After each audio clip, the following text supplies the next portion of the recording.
dependent on direct payments from the government to keep people's jobs, so they don't go unemployed. So that's what I would say as an introduction. I think we have many things to discuss as the panel continues, but coming from Croatia, I would say that the COVID crisis has revealed again how vulnerable our economy is, our dependence on tourism, which is also a very, I would say, vulnerable branch of the economy. We don't know how the summer will look like, but it's not good that the government is so focused on one sector of the economy. So that's what I would say in my opening remarks. Thank you. Thank you, Stephen. Second panelist today is Andrej Grubišić. He's a professor of finance at the Luxembourg School of Business and owner of corporate finance boutique company Grubišić and Partners Corporate Finance. They are focusing on mergers and acquisitions, capital raising, valuations, due diligence, and financial restructuring. Andrej is a long-time friend of Center for the Renewal of Culture and one of the strongest voices in Croatia in promoting free market politics. Andrej. Thank you. Thank you for inviting me and providing me with a chance to say a few words to this respected audience. Just before we started, we always, when we discuss these topics, we always ask ourselves what it is that we should, what we should do, and then quite often we come to the conclusion we should just continue to provide arguments and be persistent with our arguments, because the evidence goes into, I would like to say, into our favor. So all these populist type of theories and constructs, once being tested with empirical evidence, usually do not have any chance in the long run. But people love these stories because usually the story they're being told and sold is that whatever is going to be done, it's not going to be at your expense, it's going to be at somebody else's expense. But at the end of the day, it has to be at somebody's expense. Whatever has been to be distributed, it has to be created by somebody. And Milton Friedman said a long time ago that nobody spends other people's money as rational as his own money. So when I look at this, what's called National Plans for Recovery and Resilience, with all due respect, I see a lot of crony capitalism here. Basically, it's an hidden agenda that those who qualify, according to arbitrary decisions of the local governments, would be entitled to receive certain funds. What has not been said and clearly explained to the wide audience is that this is not government's money. There is no such thing as government's money. So there are only two sources of this money. One is that existing taxpayers, and when it comes to Croatia, actually, Croatia is actually privileged, being one of the poorest nations in the EU, that actually will be a net gainer, so to say, within this game, which is a zero-sum game. So somebody has to actually pay in order for selected Croatian businesses and institutions to receive this money. So it is the expense of the existing taxpayers of richer countries in European Union, which is, in my opinion, not really a token of justice towards them. At the same time, what we have seen going on in the last several years is irrational monetary policy. When we have printing machines being turned on without any meaningful control, and which results in the fact that we have interest rates which are zero or sometimes negative, which is totally counterintuitive to from an economics point of view. And at the same time, we have inflation, and inflation is nothing but taxation without legislation. So not only that the rich taxpayers will actually pay for other people's, not on a free will basis, but this is being imposed on them. But those who are not actually directly paying these taxes will suffer because the real purchase power of their money will be decreased. So if the inflation is 2%, which is publicly set goal by the European Central Bank, well, that means that whoever earned 100 euros today will actually be taxed within 1 year with 2 euros without getting anything in return. So I think that wide audiences are not really aware of all these implications, because wide audiences do not have an opportunity to speak about this, because we are being preoccupied by pictures and stories being told to us by politicians. So, and then as a final thought on this, when the pandemic was declared in Croatia, I was asked whether the government should intervene, and I said yes, because there are two ways of government intervention. One is negative intervention, one is positive intervention. Well, negative intervention is the situation when actually government takes active role. Positive intervention is when government actually takes passive role. And I was asked how this could be done. So what I propose that Croatian government does a massive tax refund to all private individuals living in Croatia. So basically all the taxes that we have paid would be, or part of the taxes that we have paid would be returned to us from the funds that the government disposes with, or by raising additional loans and indebtedness, which we will anyhow repay in the future.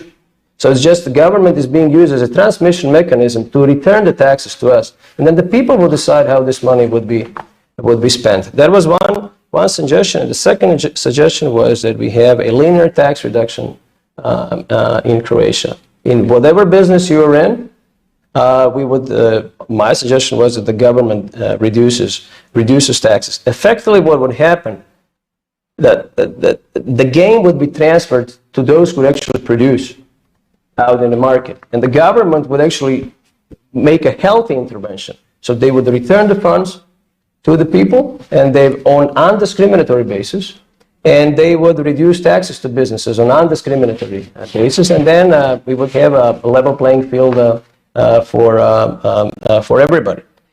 But unfortunately, none of those things happen. But we continue to advocate this approach to making things easier for us.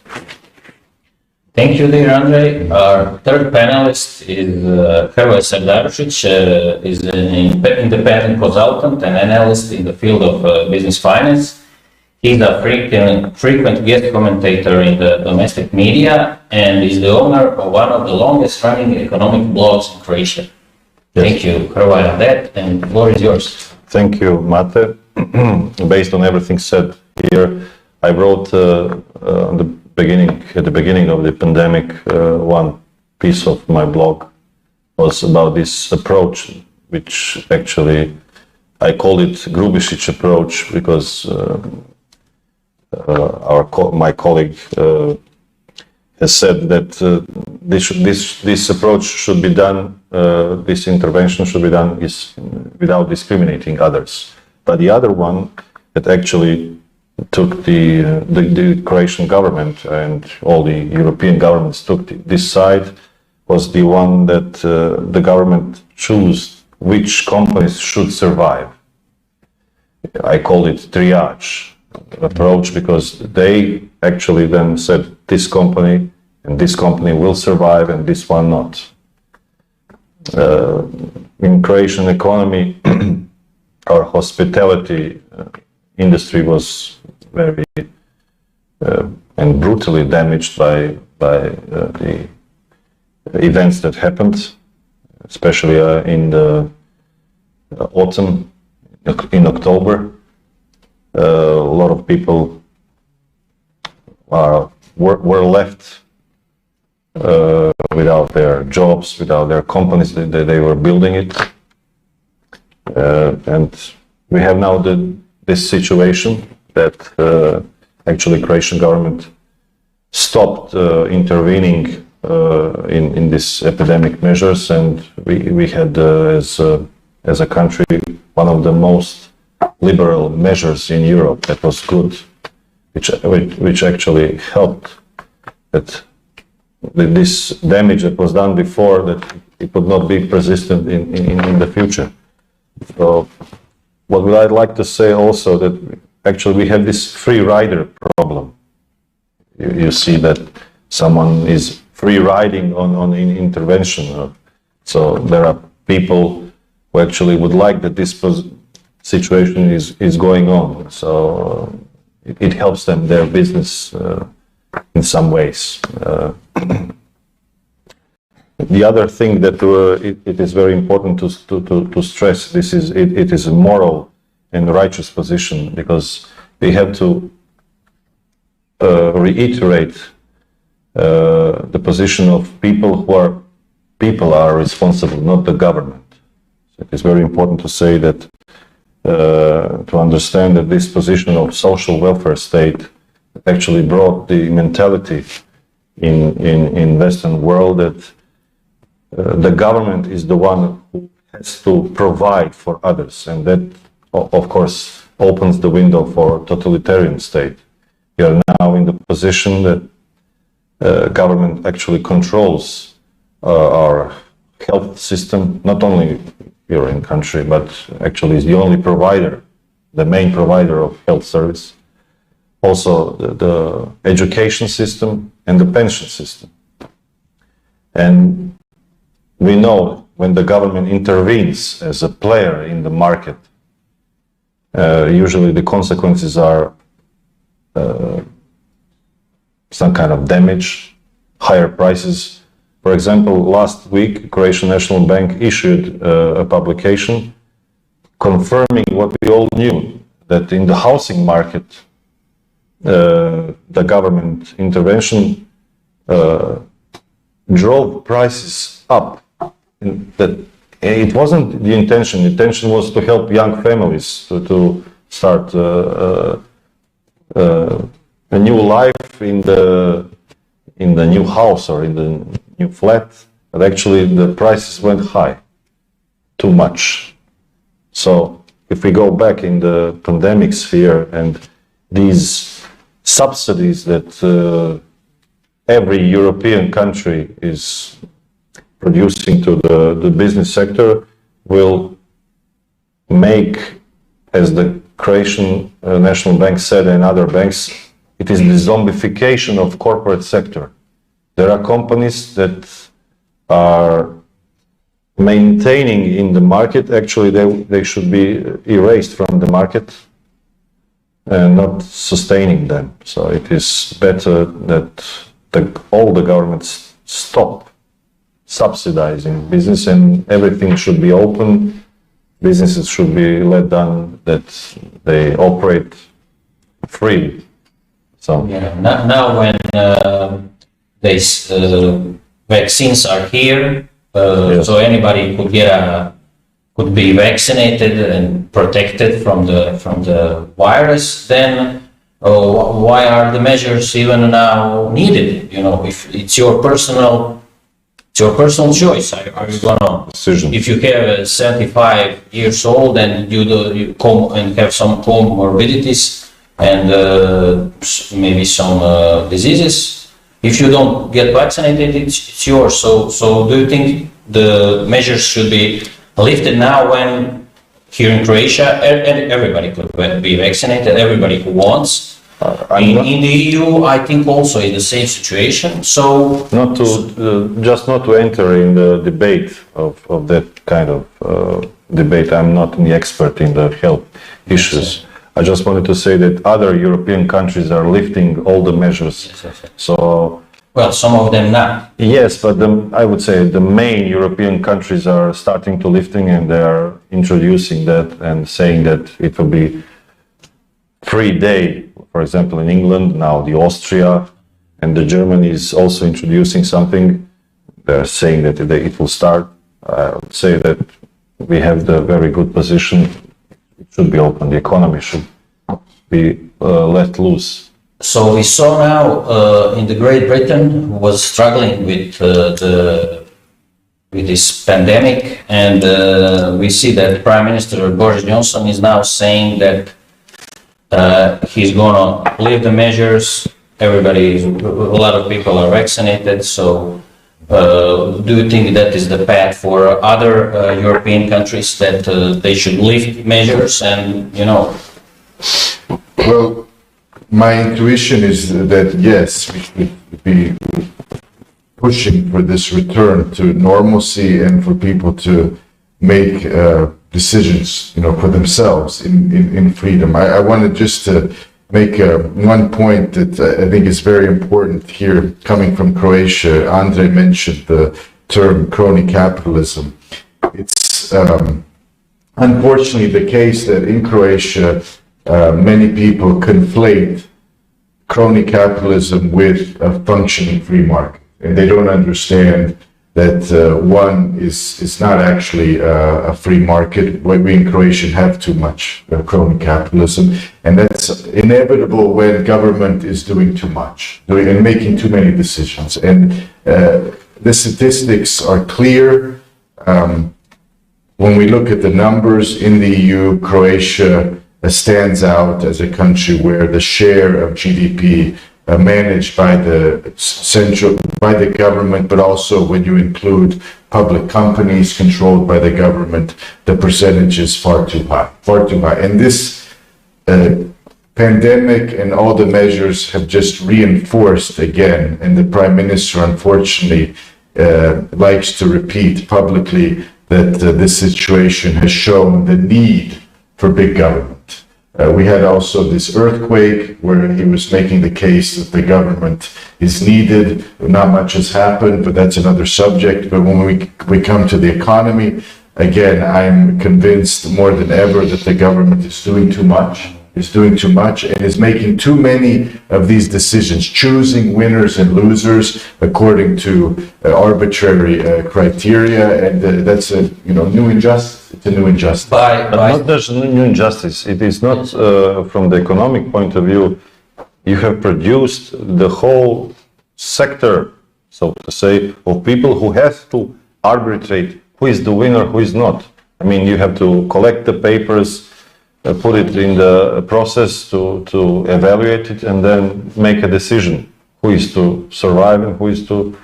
That's called Mr. Grubišić, so we, by this table, we're always for freedom and bringing free market policies as a solution to the problems in the Croatia and the EU. We know that the EU and the EU countries are more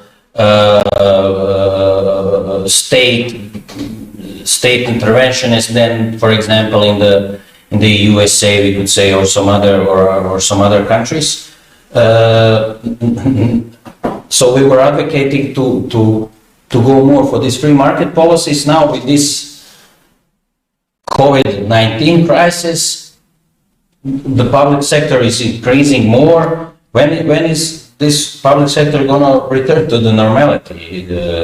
We know that when public sector gets more power, it hardly gives it up. You know, how are we gonna go to that times of 2019 and then maybe go to these free market policies? Is the world going in a total different direction now? Is it reversible anymore? Yeah. Just one note on the comment that within the EU we see a growing role of governments. We see the same in the US. Actually, all the advocates of free market in the US basically say that the greatest threat that they see in the US is really not a criminal rate or immigration it is really the growing entitlement state of the minds of a large portion of US population, where people start to mix up their natural rights with their interests. And you have groups of people in US and in EU, Europe in general, Croatia including, where they're really good in formulating stories where their interests would be declared as their rights, or their interests would be declared as national interests.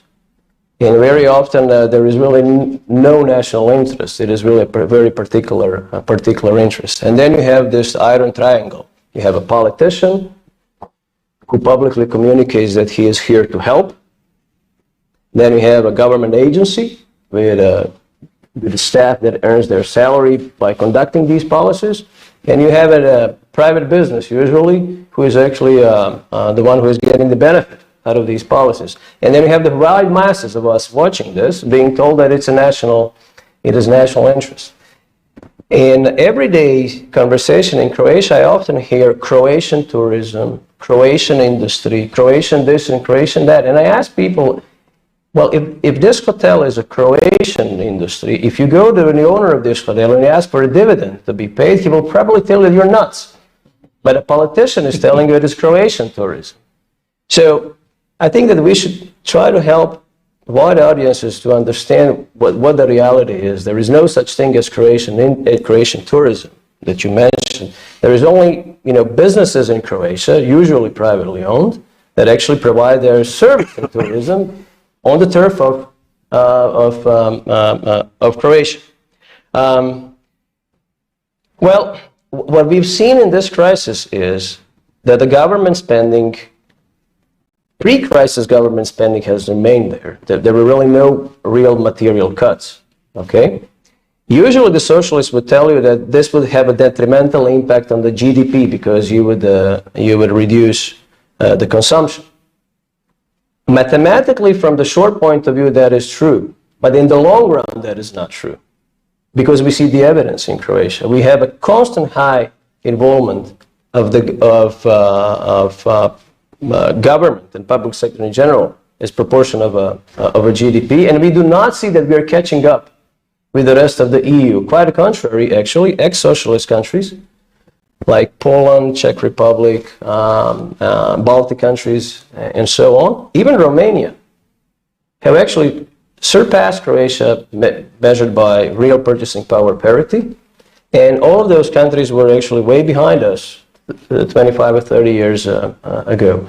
And I think that one of the major reasons for this is that they do not have as high proportion of government intervention as Croatia has. And just another note, very often I'm being criticized by the fact that, for instance, some rich European countries have growing involvement of governments. But we have to be careful here. Those countries, thanks to the strong private sector, have grown in the last 50 years to an average GDP of 30 or 40,000 euros per capita, and we're at 12,000. And with this approach, without actually giving more freedom and without increasing private sector, it is virtually impossible to grow more than 2% a year. And then you can take Excel and do the calculation. It will never catch up with the average of the EU. So from that perspective, my calculations are showing that 2/3 of Croatian population are directly or indirectly linked to public spending. So we have 1.2 million of people who are officially enjoying the benefits of the pension system that we have. We have 400,000+ people in public sector. So it's local government, central government, all public institutions, and so on and so forth. I think that out of 400,000 people, at least would help in actually providing a living for at least one more individual as part of their family. So it's 800,000 people then. So we are now up to 2 million. We have 100,000 plus people officially being unemployed. And then I think that at least 10% of Croatian population that works in private sector actually deals a lot with government. So we have 2.5 or 2.6 million people out of 4 million people who actually would challenge our ideas to actually change the state of the affairs, because they are the interest group. So these are the real challenges that we are currently being exposed to, and I can only repeat that the numbers are telling us that by adding more of the same thing will probably not change, will not cause any material this change. argument One question for you, Hrvoje. When money is being shared, then we always have those who are less satisfied. So we see that in Croatia, and it stirs up conflicts in the society between public and the private sector. So what do you say, how to avoid that? You know?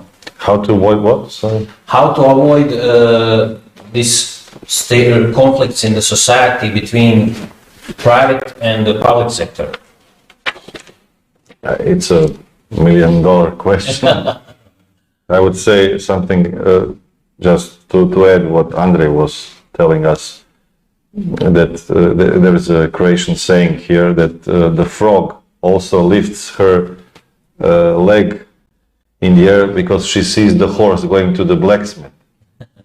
So we think that our state is so powerful, like, I don't know, Nordic countries that have great subsidies to the private sector, but actually our economy is not so strong. So we should push for more economic freedom here.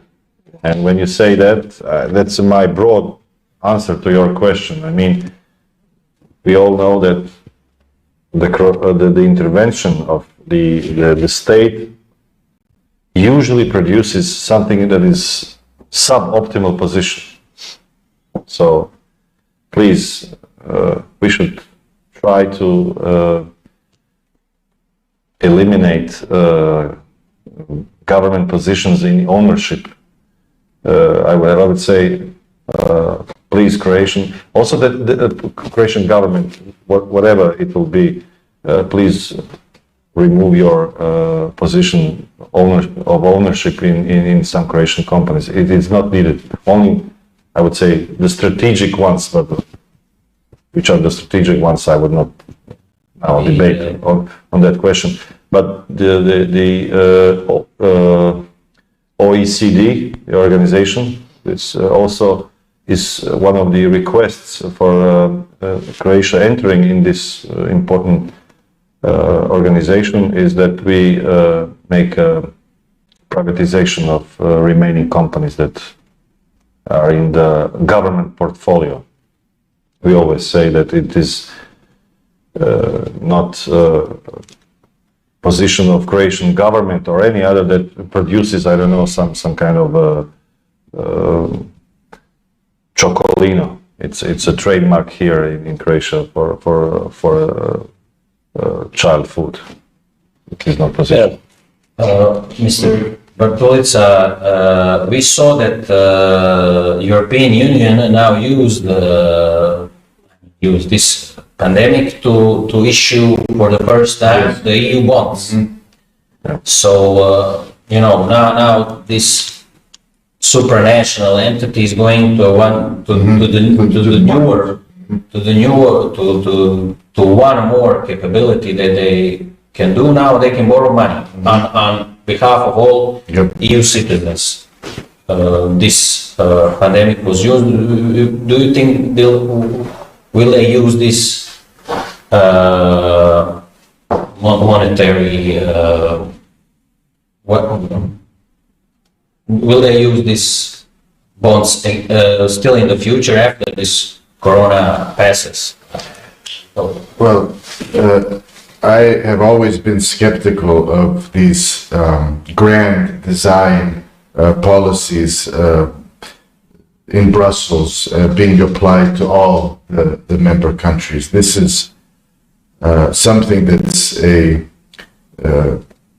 temptation in Croatia, because our politicians like to say that the conditions are much better, much more favorable for Croatia, because our rating is much weaker than the EU's as on the capital markets. But the other side is that this gives the politicians even more possibilities to raise money and to basically, put the burden on all of us. And that's why I make these statements clear to young people, that they should understand that everything that our Prime Minister is now advocating, and he's talking about billions euro at our disposal and so on, that someone will have to repay this money until 2058, for example. So we like competition.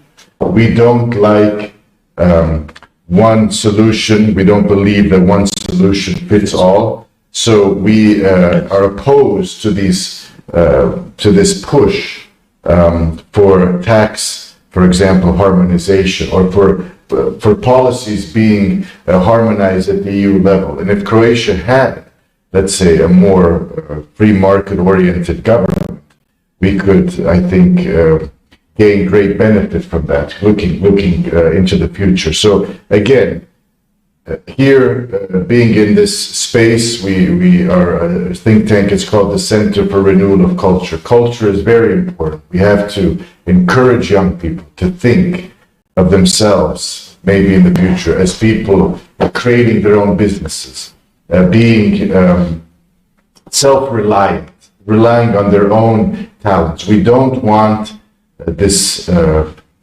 mentality in Croatia to be reinforced that the ideal position getting out of school is a public sector job. We're fighting, this battle. It's not easy. It's not easy. I'm aware of this, but I think there's enough arguments on our side. And Croatia, as a small country with many talented people, has, I think, a vested interest in promoting that kind of vision for Europe, not centralized, not having bureaucrats in Brussels imposing solutions on all of us and raising money on behalf of all of us and then spending it.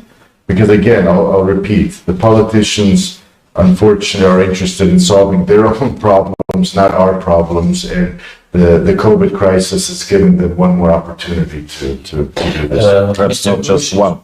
Perhaps not just one. Mr. Grubišić, you are a professor of finance. You have your own corporate finance boutique company, which does capital raisings, valuations, financial restructuring. So, how do you see this monetary tool that the European Union used, and then saying for what it should be spent? Green transition, digital transformation. Thomas Sowell said that it doesn't really matter what's best, but who decides what's best. And it's always a question of who has the responsibility and who bears the consequences. And quite often we have a responsibility being not transferred, taken away from people and transferred to government. But however, or unfortunately, the consequences are being borne by the people. And then usually what I hear the solution for this is not to change the system, but to change the people in government. Yes. So it's really not a question of what they're doing wrong and what should be done differently. It's really the question of what should be stopped doing, so what government should not do. But coming back to your actual question, my suggestion to these national plans for recovery and resilience, especially in light of the money that some entities or businesses in Croatia should receive, and I intentionally say it this way because it's not that Croatia will receive it. It's usually communicated that Croatia will receive this. Well, some people will receive this, not everybody will receive this. I thought it would be fair that for each and every euro that is not needed for whatever government thinks should be spent on public stuff, so let's give them that freedom. But our understanding is that they proclaim that there is excess money, if I can put it this way, that will be distributed to those who actually fulfill certain criteria. So that is a first step towards discrimination, for sure, without going into any details. So I suggest that for each and every euro that comes into the budget, the Croatian government should reduce taxes on a linear basis, which effectively means they will keep the euro that comes from European Union, or from the taxpayers within European Union, and then they will not take that euro from whoever has to pay the tax. in the amount of that euro, which effectively means that the money has been transferred to citizens and businesses, and then the citizens and businesses would decide on how to spend this money, whether to increase salaries, whether to invest in a property, plant, and equipment, whether to repay debt, or maybe to acquire another company, whatever they think is best for them, not whatever I think as a government bureaucrat is best for what they like to say for all of us. So, and obviously there was no way of trying to modify this. I was told by a highly ranked advisor of a prime minister that it can't be done this way. So my view on this, it can be done, but you just don't want to do it this way, because then you will lose control over that money, and there will be less of crony capitalism and less of knocking on your door, and which is not on their part of their agenda. So we all know general concept as to how this money is going to be spent. So basically, it's a continuation of a zero-sum game. Taxes being paid by some people, money being transferred to some people. So no value being created. Actually, it's transferred from one individual to another individual, whether it's a private individual or the owner of a business. And maybe just a note on what Hrvoje was commenting on. When you're asking about the private and public sector in Croatia, I think that most people still do not accept that our idea of the government is that the government role is to protect our rights, not to create special rights for special groups of people based on arbitrary decisions. And I would exclude people whom we cannot hold objectively responsible for their decisions. So people who are mentally or physically ill or in another way unable to take care of themselves. And that's what I call solidarity. But what we are mixing up here, at least in Croatia, is solidarity with socialism, where most things or a great amount of things have to be controlled directly or indirectly by the government. So we are smart enough and sensible enough as objectively responsible individuals,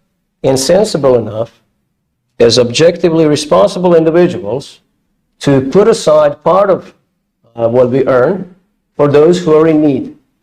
But we do not think that the best way to help these people is that government controls those people who can be held objectively responsible for their actions. And because the result of this is suboptimal output that we have right now. So on what Stjepo said, and on people starting their own business, I remember what Stjepo said, and on people starting their own business. I remember a quote from Nassim Nicholas Taleb, who was looking at protesters trying to change the world, a concrete contribution to actually, making something that other people would base attribution to actually, making something that other people would, based on their free will, be willing to purchase from you. So you would create a win-win transaction instead of trying to find another zero-sum game combination. I saw when I saw that the mortality rates are not as Spanish flu 100 years ago. I saw this pandemic as a great opportunity to reform all that we couldn't. So what do you think? Such voices were raised in the beginning, and the people from the government were telling this is the opportunity, but things went the other way, not just here, I mean everywhere. And this bag of, which is, let's say, full of money, is now being inflated, like in Soviet Russia, when Stalin was saying it's not the one, it is very important, so it's more important the ones who are counting the votes. And here, counting the votes in financial terms is the government who controls, and they are putting this way or that way, so they are deciding who is to be the winner or who is to lose. We are always saying, please remove yourself from the a market game. Let the people decide freely, and not that the government is one who will decide who is going to win and who is going to lose. Is there any time? Is there still time to do some good things? I think there's time, and I'm certainly hopeful. I want to make one remark just generally outside of Croatia. There's many ironies in this whole drama that we're experiencing, but one of them is that China, where the virus originated, has actually benefited economically. According to their statistics, I don't trust much of the information coming from communist China, but apparently their economy grew at around 2% last year, whereas the rest of the free world is in turmoil. So there's many ironies. I grew up in the United States. Another concern, of course, is that America is beginning to look more like China, not the other way around. We have mass censorship being conducted by big tech companies and so on. That's the job of the government in China, but in America we have it coming from another direction. But the end result is the same: less freedom, more control. And so there's many ironies in what's happening around the world. I myself am a firm believer in the power of ideas, that these discussions, these panels are needed. Hopefully we'll have many people watching us, tuning in, and that this free market roadshow will continue in the future. It's a great achievement that we've been conducting these events since 2008. So we'll continue to persevere, because freedom is always, a fragile thing, and many convenient circumstances arise, and freedom, quickly disappears. So we'll continue to be vigilant, and our agenda is clear. We promote personal responsibility, limited government, and a free economy. That's our vision. Mr. Grubišić, when the pandemic started, and then China was the all eyes were on China, and then it moved to Europe, to the USA, and then there were like some news going around how China is good in controlling the pandemic, the spread, and then in the middle of all that was underlying. Beneath it was that, in a way, that technocratic, undemocratic governments could solve things better. That's what I'm afraid of as a citizen of the European Union. That as we see now in all of this, trying to manage this pandemic is that kind of same agenda. Yeah. Do you see that? No, first of all, I think that's a bunch of nonsense. The second thing is, in our public discourse, we should avoid, these collectivist phrases like China did something, Germany did something. There are people who have power to do certain things, and these powers is not necessarily the opinion and the results of these powers and the deeds and actions of these powers are not necessarily the opinion of the whole population. Should we say the Communist Party? Yeah, well, I think that would be closer to reality. So because China has 1 whatever billion people, what they have. The second thing is, I like when I see arguments, when I hear arguments that China is making such a great progress and then we are not. Well, just be aware that Chinese progress comes primarily from the fact that the Chinese Communist Party has allowed some of the elements of the free market to actually come into existence.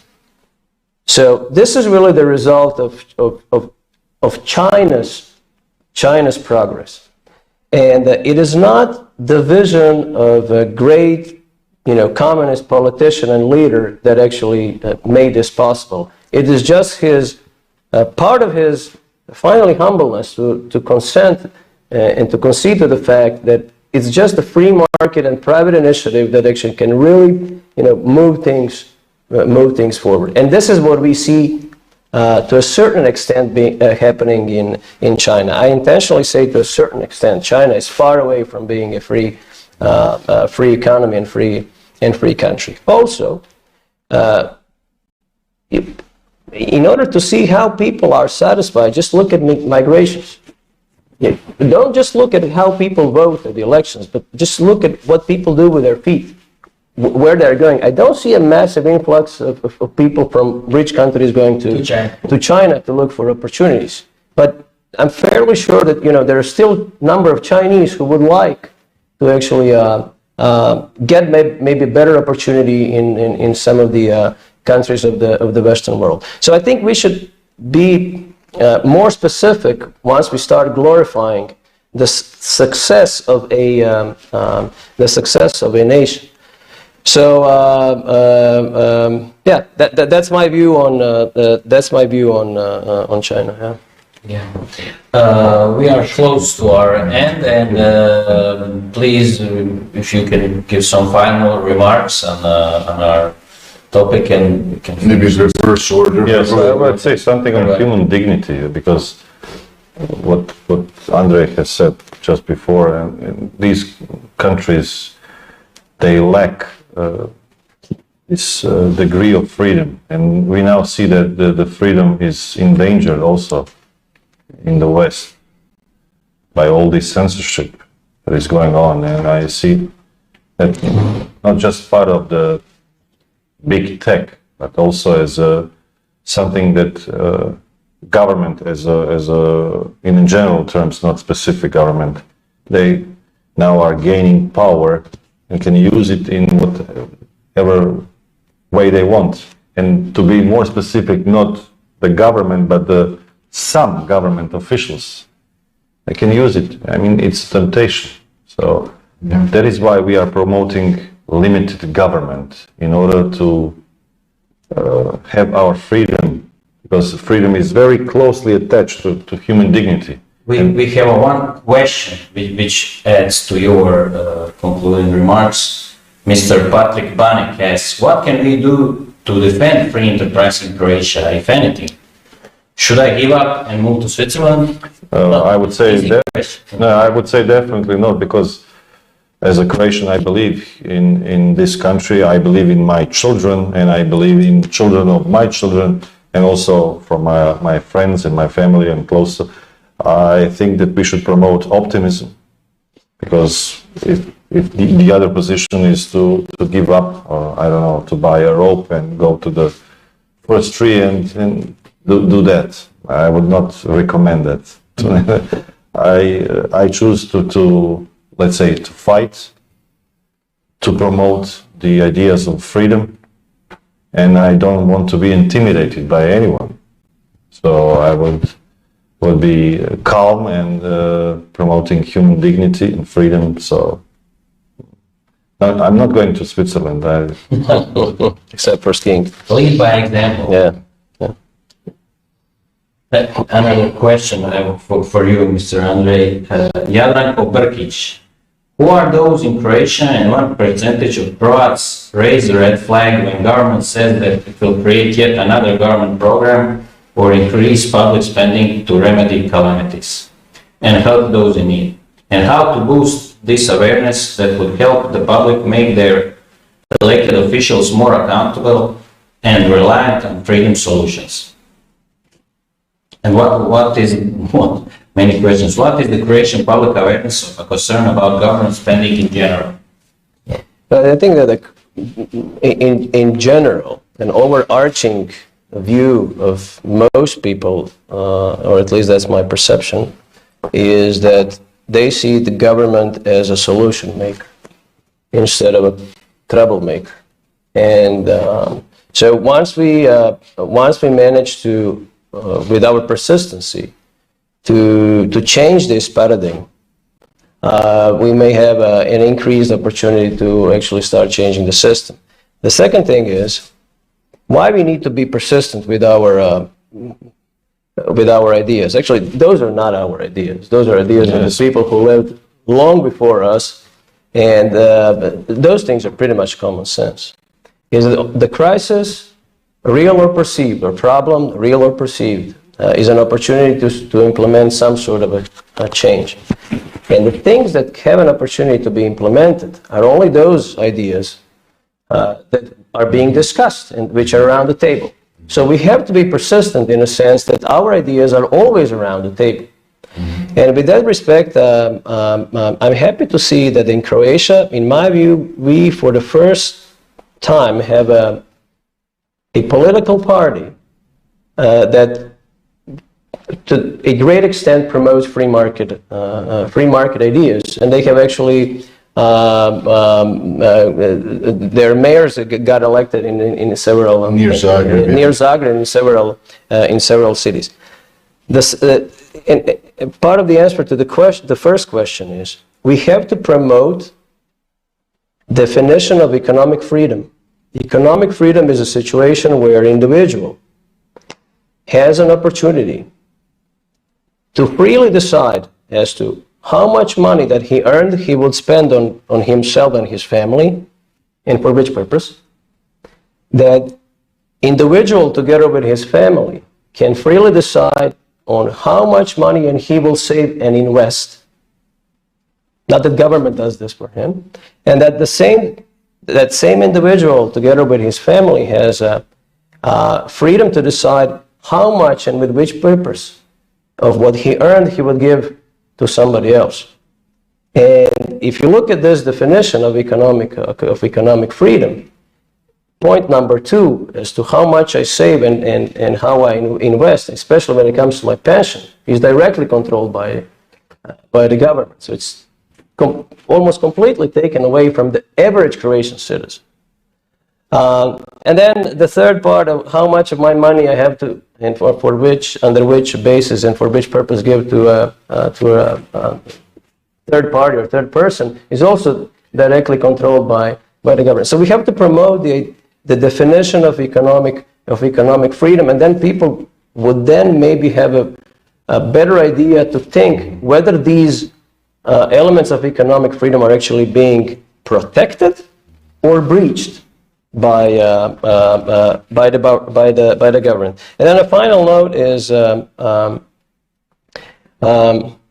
we have to promote the idea of confinement of power, because concentration of great amount of power, even in most noble hands, and within the hands of people with altruistic and good intentions, can actually end up with decisions being passed and imposed on wide masses, inflicting damage on these masses, without these masses actually having any opportunity to control the actions of those who are in power. So this is what we call limited government. Government is there to protect our natural rights, life, liberty, and property. Everything else should be challenged and questioned by us whether any additional powers and to which extent should be conferred upon government. We have one final question. It's good. Good sign. Good sign. Sending questions. We thank to our audience. Thank you. They started to ask questions at the end. So we are not boring. It's a good sign. So Branimir Petković is asking you, Mr. Bartulica, what's your opinion on first moves of Zagreb's mayor? What he did, rationalization of public procurement, lowering wages in some aspect, cancelling some social handouts. Would the same moves be met with resistance if they were proposed by someone not favored by public and media? Could it be possible that left-wing politicians could implement sound economic policy despite their social programs? We'll see. That's a big question. I'm myself skeptical about the agenda of Mr. Tomašević. Everything that he does as mayor that promotes transparency and is in the direction of responsible spending of taxpayer money, we'll applaud. He'll have our support.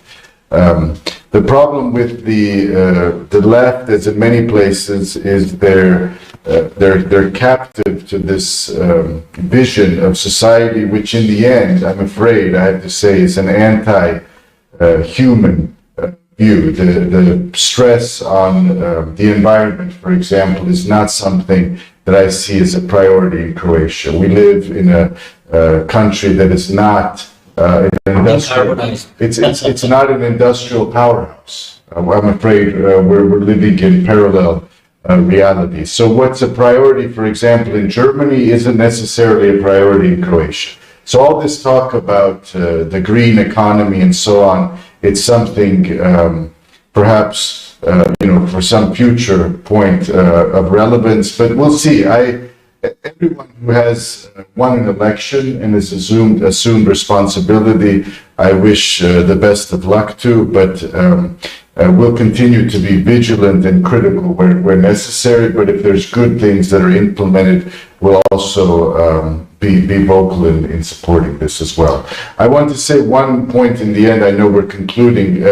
You mentioned lead by example. So when we're talking about dependency, I can say that I'm very proud of the fact that our little think tank has survived over the last 12 years without receiving a penny from the government. So in that case, we're an exception to the rule in Croatia's civil society. It's possible to conduct programs, summer schools, conferences, without relying on government money. And I think that's the way forward. It's not the easiest way forward, but I think it's necessary to demonstrate that it's possible. It's not easy in the battlefield of ideas to fight everything we're confronting with limited resources, but I think leading by example is the way to go, because there's no substitute for that. Yes, otherwise these NGOs should be called PGOs, because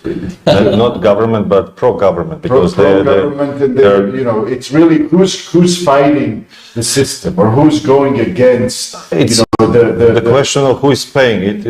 Then you are dependent on that. If you want to be non-government or So when you mentioned the question regarding our mayor, we'll see how he performs. But again, his path to power was largely financed by taxpayer money, either abroad or here in Croatia. People should keep that in mind. Thank you, dear guests. It was a very nice. Thank you for calling us. Thank you, Mate, for calling us. My final message would be to all everybody who is watching us online, that driven by this question of Jadranko Brkić, how to boost this awareness, what to do. Well, as Mr. Bartulica says, our Center for the Renewal of Culture is doing real conferences. We have academy for young leaders, which we learn about the free market policies and everything.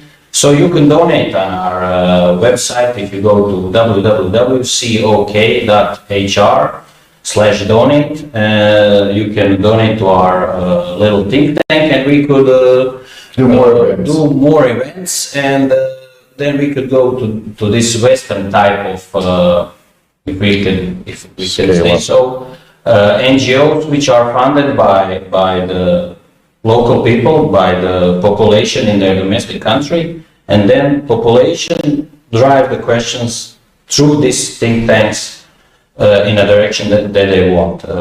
Unfortunately, we are all here enthusiasts, not paid. We just do this. I would say not unfortunately, but fortunately. We can still do this. We can still afford to do this. Yes, we can still afford, but we invest our time in it. So donations are very important. So thanks everybody for watching our event, and see you next year. And thanks to our partners from Vienna on this great event, Free Market Roadshow, which is this year, I think, in more than 55 cities, and we see you again next year. Thank you. Thank you. Thank you. Thank you.